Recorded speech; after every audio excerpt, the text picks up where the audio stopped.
clapping, and Oh we're my God, here. I'm so excited. Wonder Twin Powers. Activate! Yes. Oh, I was supposed to do that. Okay, I'm here with the amazing and fabulous Kathy Keegan, coach extraordinaire, Boston accent, amazing singer, woman of so many talents. It's kind of amazing because I think of that and then I think of you, Elaine Williams. I think of Elaine Williams, who is the storyteller, who is the fabulous comedian, and all kinds of other really beautiful adjectives. Like if you have Roget's thesaurus, all the good adjectives, they go to her. Oh, stop. Get out of here. Get out of here. It. You just give me too many compliments. Oh my God. Thank you. And what are we here? We're here to talk about some stuff today. Yes, we are talking about awareness, and how it can absolutely give you so much freedom and power in like 5 seconds. Yeah. It's a great, great tool. We're going to talk a lot about that. We're going to talk a lot about, you're going to share your phenomenal Boston accent, please. Your take. Oh my God, I got to prepare for that. That's wicked hard. I don't know if I can do that, especially with the Smart Pack ad. Do you know what I mean? That's a lot of competition. After this. So it's wicked hard. So I'll do the best I can. And I know you're talking about, you're preparing to move. So you've been thinking about the condo thingy of, does this spark joy? Someone once told me that that they were working with someone who was they were editing an article, and this person had a Boston accent, and they thought they had written this article, but it was just so amazing that really just drew emotions. And she was upset at an edit, and she said, "You took the heart out of a cathartic article."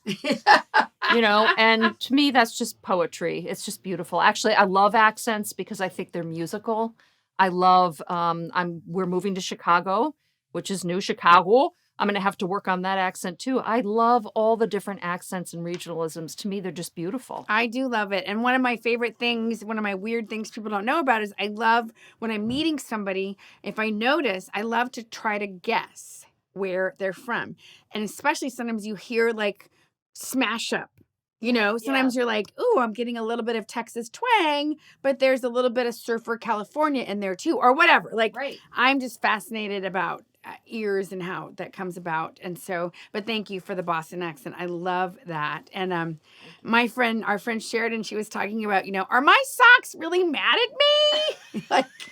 Like I love Marie Kondo, but I'm not going to color coordinate all of my stuff in my refrigerator. Some of her IG stuff is like too much, a little bit. And I am domestically challenged. I will be the first to admit that.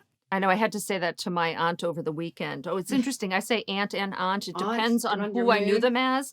So if it's my New York, she's an aunt.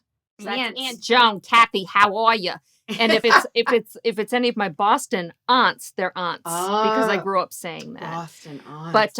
But yeah, she came to my dad's house and started putting up curtains and doing all this stuff. And I just said to her, I'm so sorry. I don't have a domestic bone in my body. I mean, I really, really don't.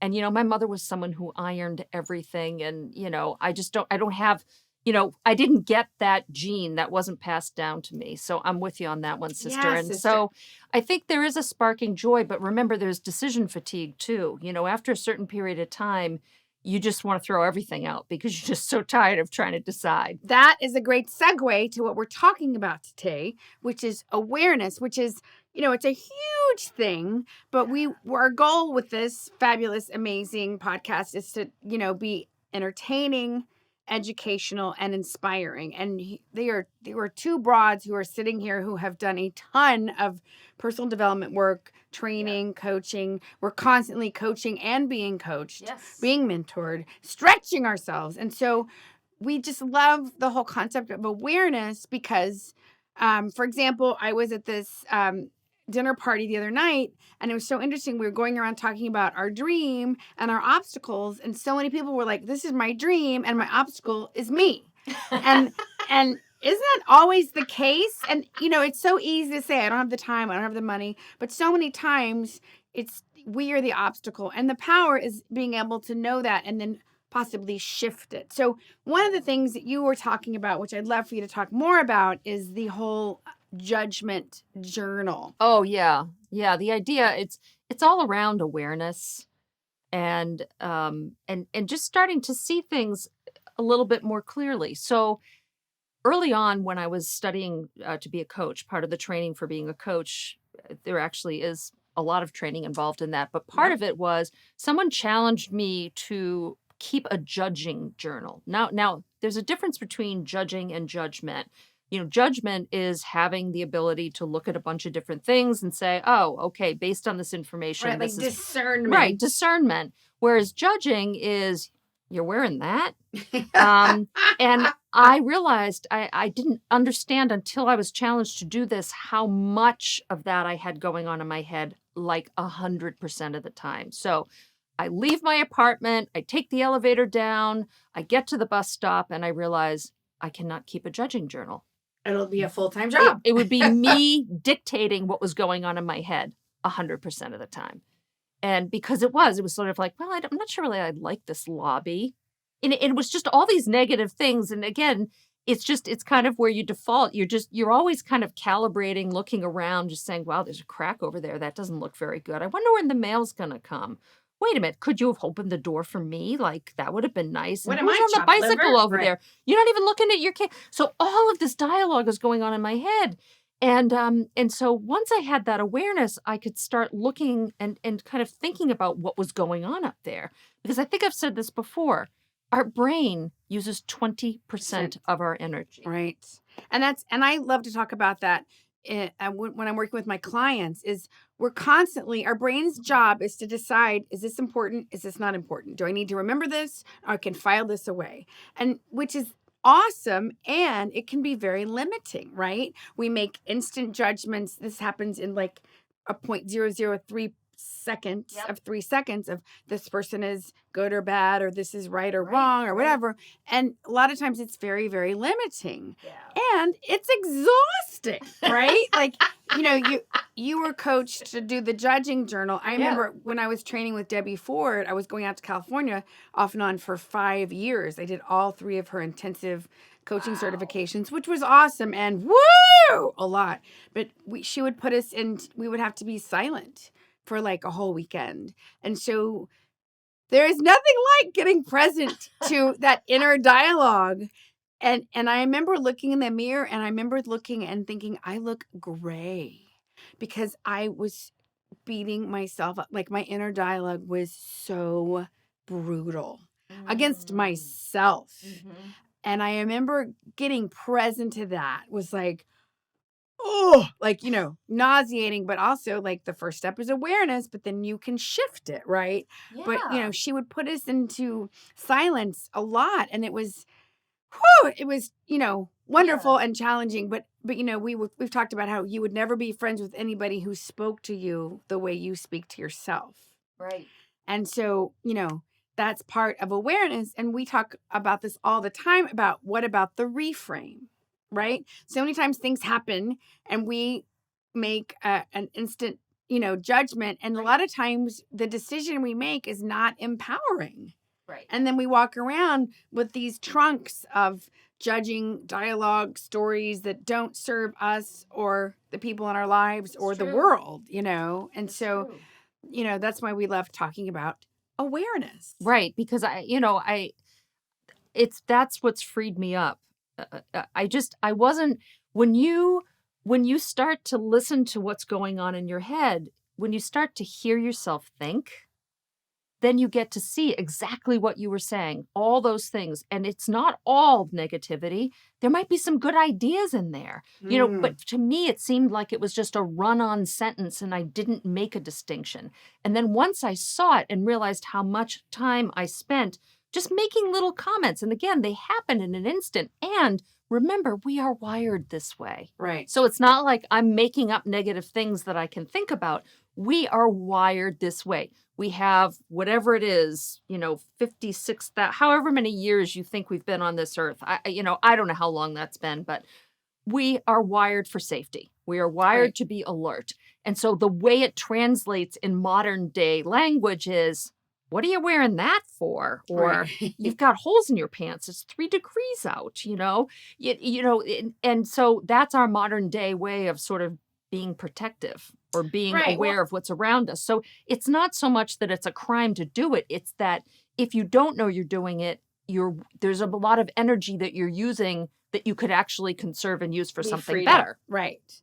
And that makes me think of the thing I wanted to talk about with I was at this, I have this community in Montclair and it's spiritual, and I was going to a celebration meeting, and I've known some of these people for 15 years and some people for 6 months and all in between, and the January celebration is a really big thing, and my friend's daughter was there, and I had a certain opinion and I was very right and very offended for my friend, and I had made up this thing, and it was sort of eating at me.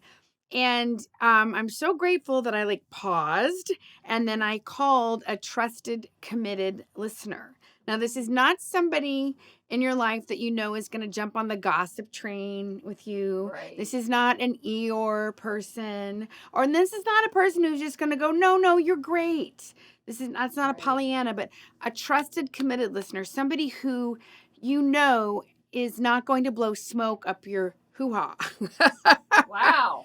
You can blow smoke up there? Yeah, that's a whole nother podcast. Yeah. We'll talk about that later. That's tonight at 10. But no, a trusted, committed listener, somebody who is going to really try to be neutral and give you feedback that you, in a loving, safe way, that it's just a great sounding board, which is what a coach does. It's one reason we both love coaching so much.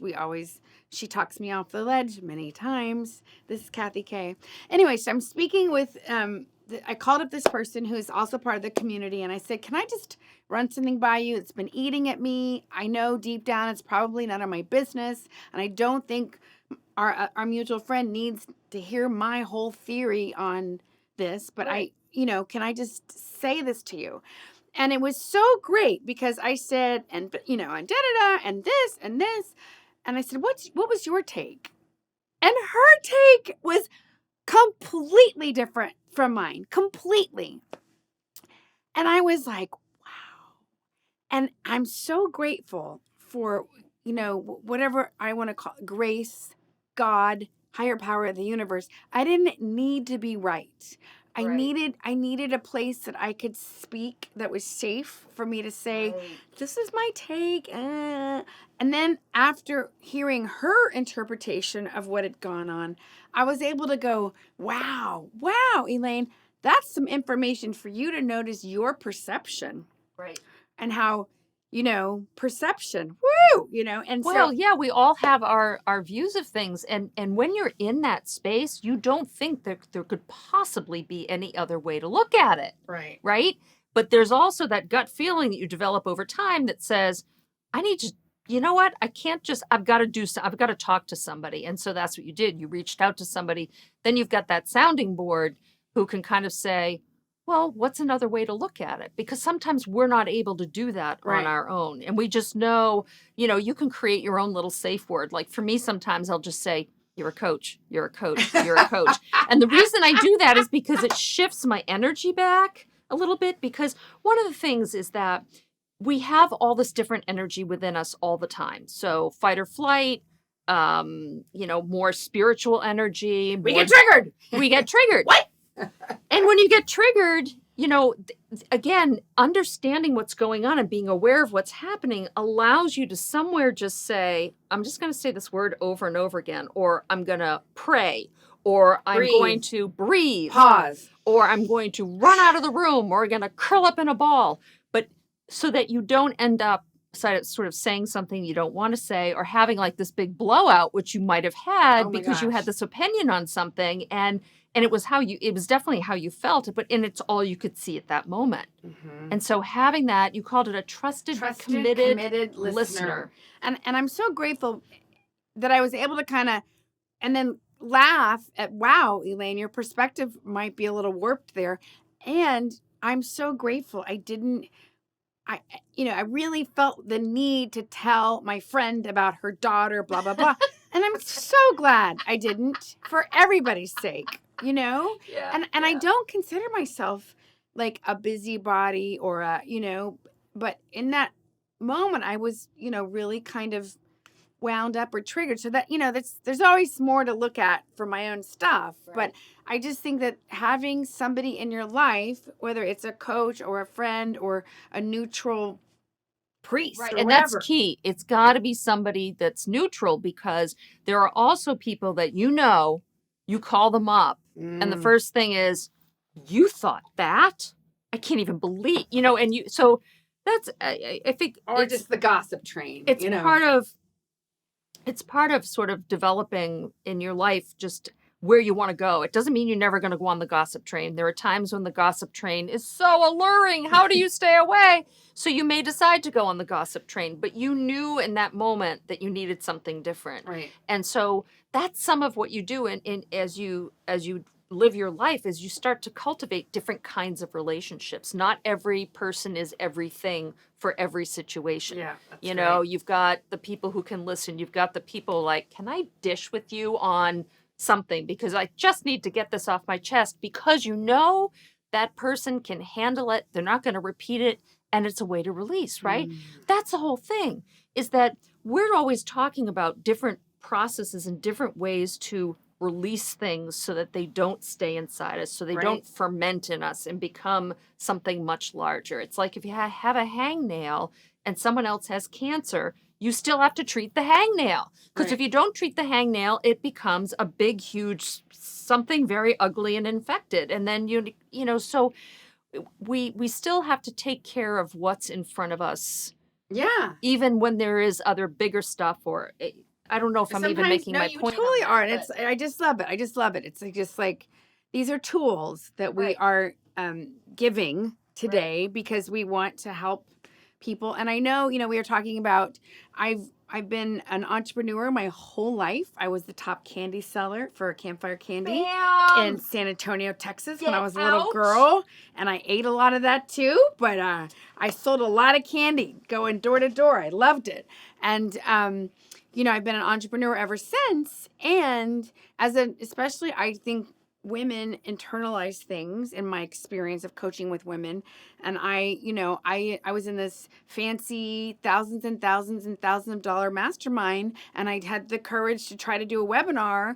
And then when nobody showed up, I was sobbing on my bed for 2 days. And then later on, I found out, most webinars don't make when you first start out. Wow. Why didn't somebody tell me? I'm in this $1 million program. Wow, that information could have helped a little bit, And so that's one of the reasons we wanted to start this podcast, of like all the things we wish we had known. Right. And like, yes, keep stretching, but if it takes a while, you have to learn certain things, and then, like I internalized it and made it mean something was wrong with me. I was flawed. My business is flawed. Nobody loves me. But I'm going to be a homeless cat lady, bag lady tomorrow, all that stuff. And so that was one of our goals. And just knowing, like, as human beings, we have a limited perspective. And so I'm always like, learn from my mistakes, kids, and that's one reason I love sharing. I consider myself a master storyteller, speaker, coach, but I'm also always learning too and sharing my process, not because I'm totally self-absorbed. I can be at times, but because I'm aware of that, but I want to share, like, learn this is what I'm up to. Because, here's the hardest part about what we're doing. The things that you actually need to do, or the things that people do in order to be successful in whatever realm of success they want to be successful in, it's repetition. It's doing the same thing over and over, not in a crazy way expecting a different result, but it's practice. When they talk about how you get to Carnegie Hall, practice, practice, practice. That's so true. They're not, I am a coaching nerd. I am a brain nerd. You are. I love reading books about what goes on in the brain. She does. Oh my God. I love reading books about work. I mean, I just love it. And I do it all the time because it's really fun for me.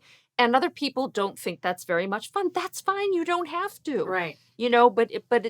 These things, you pay all this money to go to these courses, and people leave out the most important thing, which is that you're going to do that webinar over and over and over again. And we're going to do this over and over again. There are going to be times when our energy is perfectly right and we feel good about it. There are going to be times when we're like, right. that's an imitation of my 23-year-old frog, Ed. And but that's going to happen because that's just part of the human experience. And it's really hard to take things that are so right there in front of us and available to us and make them sexy.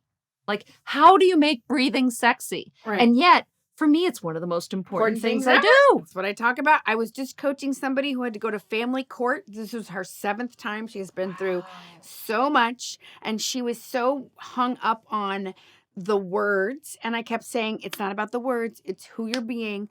This past 6 times you have gone and been hysterical. So this time you have to show that you've had a spiritual shift. Let's work on belly breathing. Let's working on staying centered and calm. And we worked all on yoga breath, grounding, like all the things you and I, like it's so, I love this stuff. And I'm thinking, don't you think that, I don't know, maybe part of it is that because it doesn't have the kind of instant wow, aha effect, that people may not think that they work. I'm not sure because, that's the thing. What I've discovered over time is that the process of showing up, like this morning, I was actually crying because I just couldn't get out of my own way.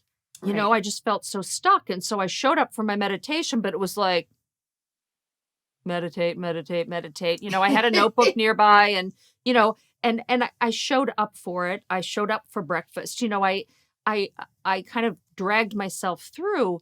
And then eventually, once I saw you, once we got here and the great team that we're working with here, Stefan and Xander, who are fabulous, they bring this energy and then we come alive again. And so, you don't always get the dopamine hit. Right. Well, and that's a great, that's why I love yoga, because it's called yoga practice. Nobody says, oh, how's your yoga perfect going?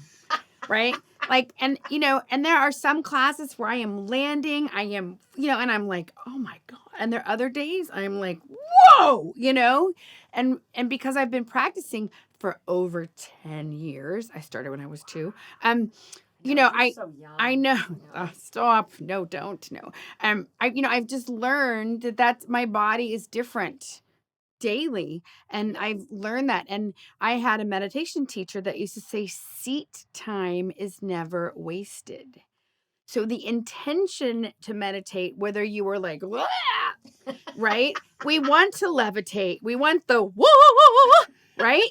Well, I do. Yes. And and you know what? Every once in a while, maybe that does happen. But right. And I used to, when I would go to the colleges, I would always teach meditation and stress relieving tools.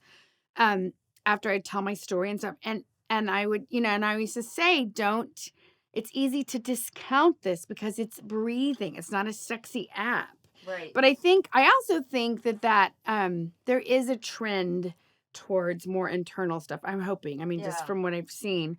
I did want to share a breakthrough about, but I totally get what having it kind of a discombobulated morning, but you made it, you got through it, Well, and that's it. And the energy shifted. And there was something in the back of my brain that said, this is going to pass. Like, I know this is going to pass. Just keep going. Just, And I think that's part of being a master. Like, I think of, whatever, the Karate Kid, remember? Oh, yeah. He's painting and he's like, what the heck does that have to do with karate? Everything.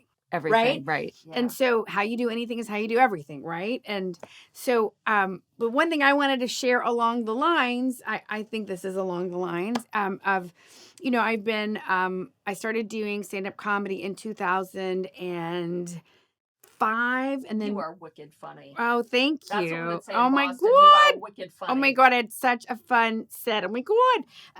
And then I really started pursuing it in 2007, and then I toured, and I still love it. And I've completely changed the way my approach for different reasons. And I have a comedy writing buddy, and we've been doing more stuff on Zoom. It's been much more focused with less stage time than what I used to do, but more way more productive approach. At least that's what I'm experiencing. So, and as a comedian, as a coach, as an entrepreneur, I've always wanted to get advice and coaching on things. But because of my background of growing up in an alcoholic dysfunctional family, and then I was in a very dysfunctional corporate environment for years and years, I would like want it, but I always felt like I was sort of wincing, Oh, of like, right. Well, okay, because okay, I want feedback. Oh God, it was just agonizing right, in because many you ways. in part too, because the feedback, because no one's ever saying, I mean, sort of what I identify with is no one was ever like, you're so awesome, you're so awesome. It was just like, that sucked, and it's sort of like, so the first thing is to understand what good feedback what Right. feedback is, that feedback is constructive and that it's helpful in learning to be able to get that feedback. Correct. So say more about what happened Right. with And you. and if somebody's giving unasked for feedback, that's kind of criticism. Right. And that's tricky. That's a whole nother That's podcast. like, oh, do you want some feedback? No. Right. Like Brene Brown. Brene Brown says, you know what? If you want to give me feedback, are you on the court getting bruised and bloody and grass stained? Then I will lovely to have your feedback. If you're just in the stands watching, Right. I'm not interested. Right. And that's how I feel too. So anyway, I've been getting more feedback from Sheridan and just learning how to work even more closely, dissecting every word, my delivery, like on a whole new level. And then I was speaking with a friend who is a great, brilliant comic background. And we went through my set. It was a 2-hour conversation, line by line by line. And it was amazing because I was able to I took like this many notes and at one point he said, yeah, that didn't really work. I said, no, it landed like a big fat turd, but like to be able to totally take responsibility for it. But I felt like this healthy detachment. And I'm just tickled to death because I feel like this, sort of fear or inability to be able to receive like has been hindering my growth. And so I'm just so grateful. And I just wanted to share that it's been a process. Yes. It's not like you roll over and you're like, da-dum, I am so coachable all the time. Hit me, Yeah. But, I used to feel so close to my comedy because it's from your life. Right. But I would just, I wanted the feedback, but it was just brutal. Yeah. It was like nails on a chalkboard. And so anyway, so I just had this experience literally just a few days ago. And I'm so grateful. And it's just so cool to have like sort of a little bit of a space. And I still love doing it, but it's not who I am, so there's like that healthy detachment. And that is just such an important point. The idea that in some ways I am my work, but part of that is also I want to learn and grow. And I don't learn and grow by doing it in a vacuum. Right. Right? And so, and the thing that you start to see is that you'll be out there, you'll tell a joke and it doesn't land right. That doesn't mean you suck. Like I had a bad night one night doing, I had a few of them, but when I was doing improv, right. You have a bad night at improv and the audience hates you forever. God. You are a terribly untalented person forever. You just have to learn to live with that, right? It's like, it's just those people. We were talking about how in a crowd of 100, about 4 people want you to fail. Don't perform for those people. Right. I was talking about that. I actually talked about how this one little lady at a show, like the whole night, everyone else was cracking up and I'm like delivering right to her, like, you will laugh. And she wouldn't. And afterwards I'm saying goodbye. Thank you. I'm hugging, I'm taking pictures and signing autographs or whatever. And I said, did you have fun? She goes, oh, you were hilarious. I just never laugh. and I was like, can we give her a sign? Can we just give her like a non-laugher, so that comedians won't go home and shoot themselves? But no, I was speaking of that. So I do this whole bit. I have this, I do this bit about my crazy stepmother and how she drank a lot and she didn't like our pets. And I come home from school and I go, hey, what happened to Tippy? And she'd say, I don't know. Someone must have left the gate open. And I'd be like, but Tippy was a goldfish. Oh, and that, and that there's a version of that really happened. Anyway, so she would put on her moo and she would start popping pills at like 11 o'clock in the morning and drinking scotch, and she would read murder mysteries, and she would also have the Weather Channel on at all times, right? And so she would, but so by 2 p.m. she was like flying, and she'd be like, Elaine, get in here! Oh my God, there's a tornado in Kansas! Ah! And I'd be like, but we live in Dallas. So anyway, so I've worked on that joke, and it didn't work. You weren't there, Kathy. And it, and so what was great was we realized, we have to make what she's doing bigger. Like, so she was walking around, putting up storm windows and taking down, Right. like preparing. Getting ready, right. And we were like, but that's in another state, Right. So anyway, that's an example of sometimes comedy, you have to like exaggerate it to make it funny. Right. And sometimes it lands and sometimes it doesn't.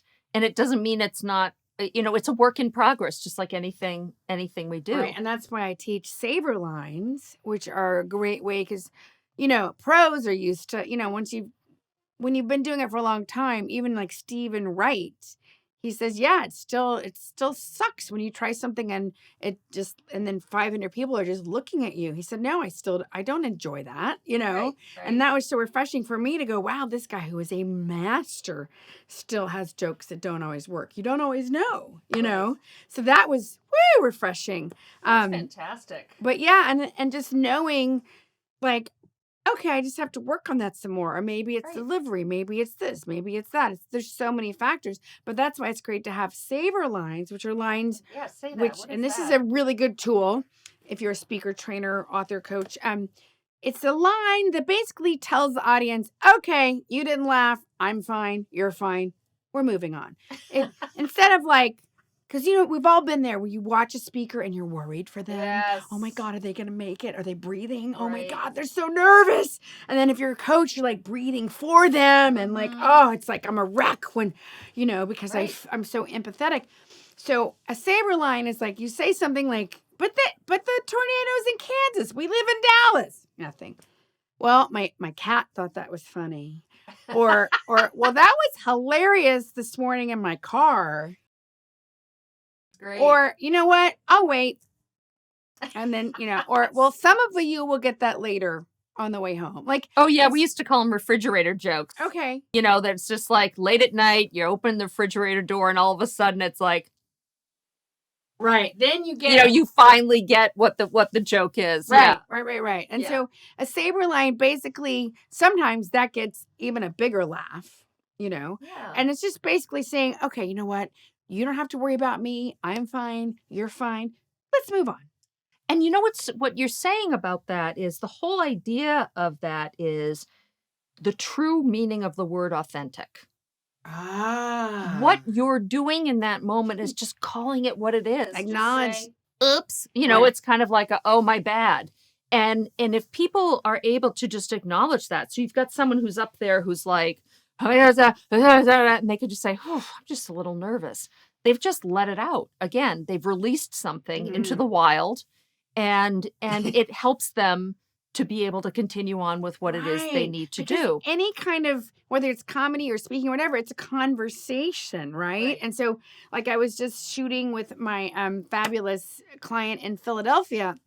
And this woman is amazing and super powerful and a little bit of perfectionist. So sometimes she really gets tripped up over the details, which I get it, Yeah.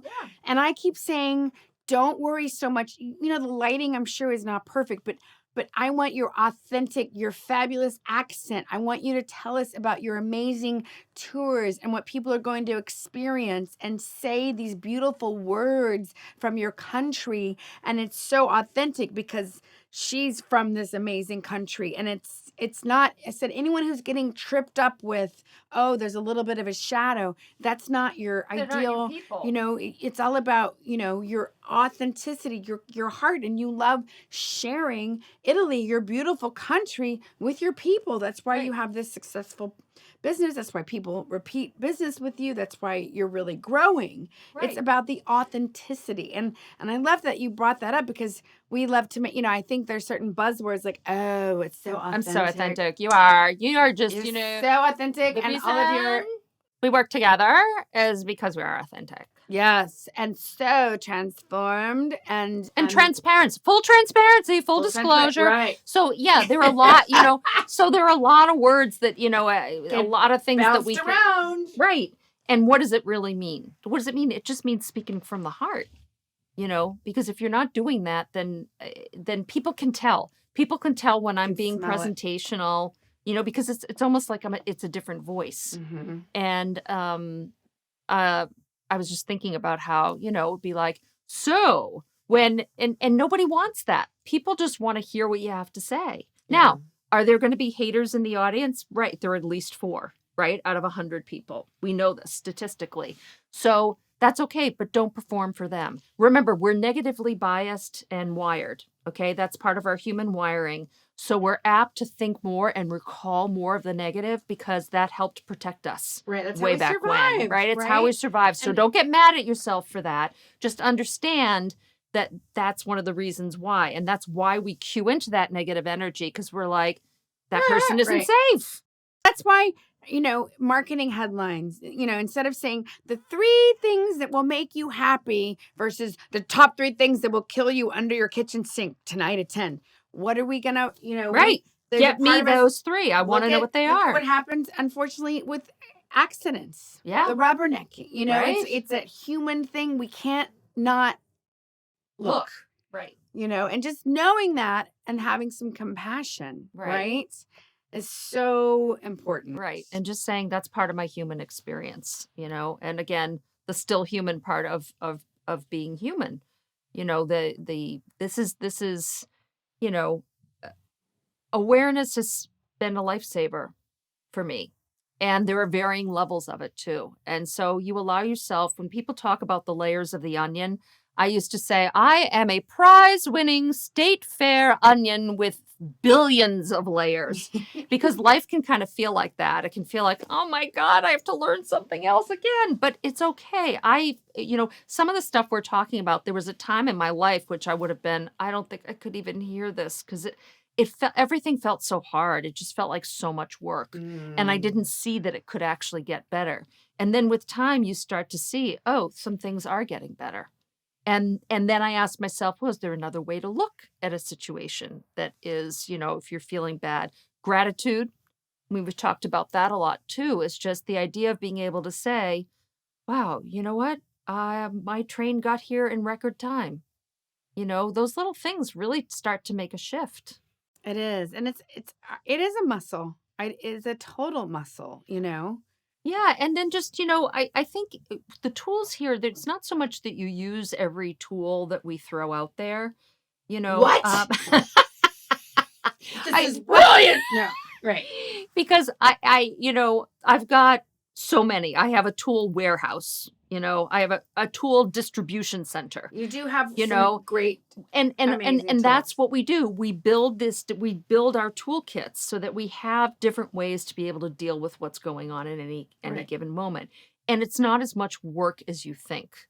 It takes us longer to explain virtually everything we're talking about than it does to actually do. Yeah, and like to think it. We call it Ledge 101, like Ledge talk. Ledge Talk 101. And, when I have the pressure of a show or something pressing, and if I'm, jacked up, sometimes a 2-minute conversation with a great coach who knows you can help you shift. And then ideally, you're able to do that for yourself. Yep. Right?